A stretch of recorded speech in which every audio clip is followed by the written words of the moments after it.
Hello friends, welcome to JNC. Friends, इस video में हमारे पास जो क्वेश्चन है उसमें हमें एक कॉन्केव मिरर गिवन है जिसकी फोकल लेंथ 20 सेंटीमीटर है।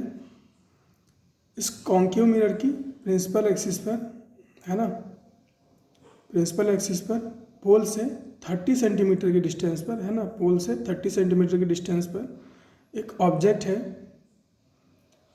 जो कि perpendicular to principal axis 2 centimetre per second से मूव कर रही है एट t इक्वल टू 0 है ना। वो प्रिंसिपल एक्सिस पर है और फिर ये 2 सेंटीमीटर पर सेकंड से मूव करना स्टार्ट करती है।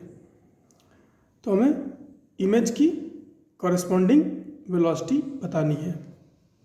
हमसे बोला गया है assume all velocities with respect to ground and calculate V I perpendicular.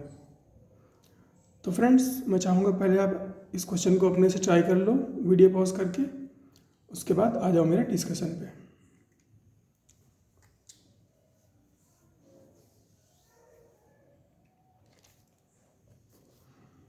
तो फ्रेंड्स, अगर मैं बात करूँ इसका सोल्यूशन की है ना, तो पहले हम कॉन्सेप्ट जो है वो डिस्कस करेंगे कि लॉजिक क्या लगने वाला है, क्योंकि एग्ज़ाम में आपके काम आंसर नहीं आएगा, एग्ज़ाम में आपके काम आएगा लॉजिक, है ना।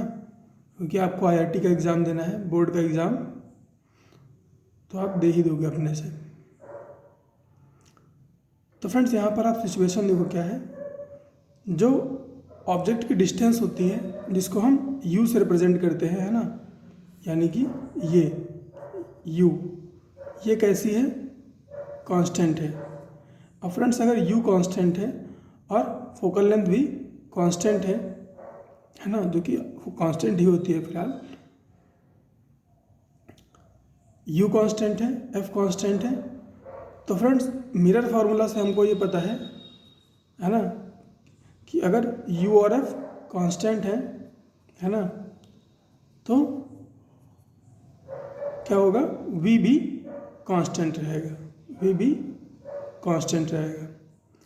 और अगर u कांस्टेंट है, v कांस्टेंट है, तो du बाई dt है ना, यानी कि इमेज की हॉरिजॉन्टल वेलोसिटी 0 रहेगी और ऑब्जेक्ट की हॉरिजॉन्टल वेलोसिटी 0 रहेगी और इमेज की, है ना, इमेज क्या है, v क्या है, dv बाई dt क्या देगा हमें, इमेज की हॉरिजॉन्टल वेलोसिटी देगा, है ना, इमेज की हॉरिजॉन्टल वेलोसिटी देगा।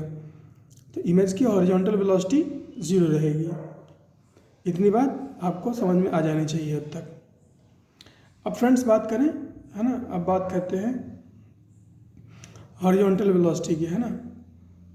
तो फ्रेंड्स, हॉरिजॉन्टल वेलोसिटी क्या है ना, मान लीजिए अभी object t is equal to 0 पर यहाँ पर है ना, क्योंकि ये पॉइंट ऑब्जेक्ट है ना, क्योंकि ये पॉइंट ऑब्जेक्ट है। तो इनिशियली इसकी, है ना, इनिशियली इसकी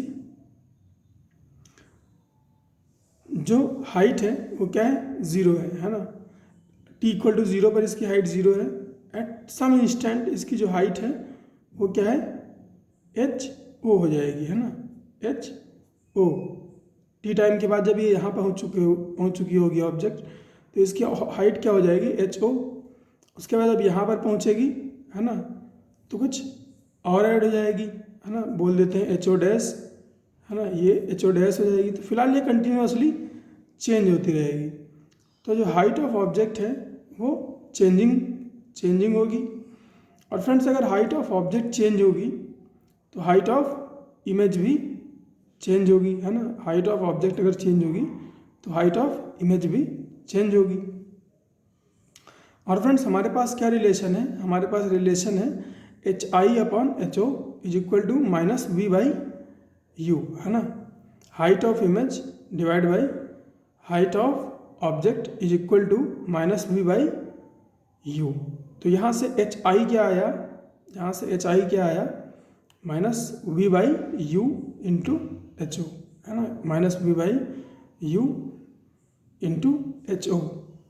अब फ्रेंड्स, अगर हम इसको डिफरेंशिएट कर दें, है ना, डिफरेंशिएट कर दें with respect to time both side, है ना, बोथ साइड अगर हम with respect to time differentiate कर दें तो क्या होगा, ये जो hi है ये D H I upon D T बन जाएगा, और फ्रेंड्स ये जो v और u है ये कांस्टेंट है, अभी हमने चेक किया v और u कांस्टेंट है, तो केवल ho डिफरेंशिएट होगा और ये क्या बन जाएगा dho बाई dt, है ना, dho बाई dt। अब हमारे पास फ्रेंड्स इसमें पुट करने के लिए क्या क्या है, हमारे पास dho बाई dt है ना, dho बाई dt है, क्या है ये है अपने पास 2 सेंटीमीटर पर सेकेंड, है ना, 2 सेंटीमीटर पर सेकेंड। ऑब्जेक्ट की वेलोसिटी है, परपेंडिकुलर वेलोसिटी है ना, ho किस रेट से चेंज हो रहा है, 2 सेंटीमीटर पर सेकेंड से चेंज हो रहा है। अपने पास इसे पुट करने के लिए ये है, v की वैल्यू हमें चाहिए, u की वैल्यू अपने पास है, कितनी है u की वैल्यू फ्रेंड्स, ये एक कॉन्केव मिरर है ना, तो इसके लिए u जो होता है वो -30 होता है, कॉन्वेक्स के लिए भी माइनस में ही होता है ना।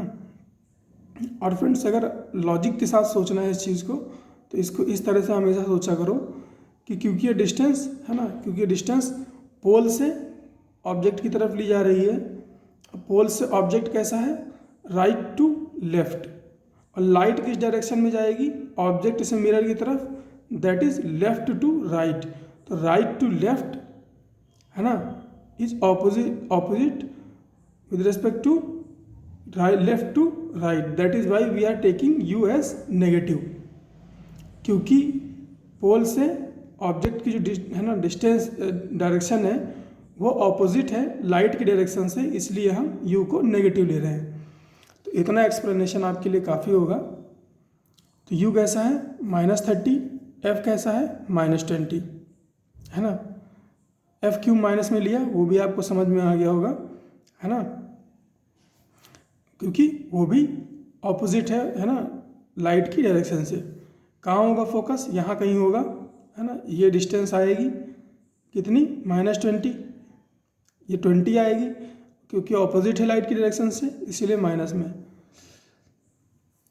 और v क्या होता है, v होता है uf upon u minus F, values put कर दो इसमें, u की वैल्यू है -30, f की वैल्यू है -20, और नीचे क्या आएगा -30 माइनस -20, इसको मल्टीप्लाई कराओ, ऊपर -30 -20 600, नीचे में -30 और ये minus minus plus +20, 600 divide by -30 + 20 -10, तो ये कितना हो गया -60, तो v कितना है -60।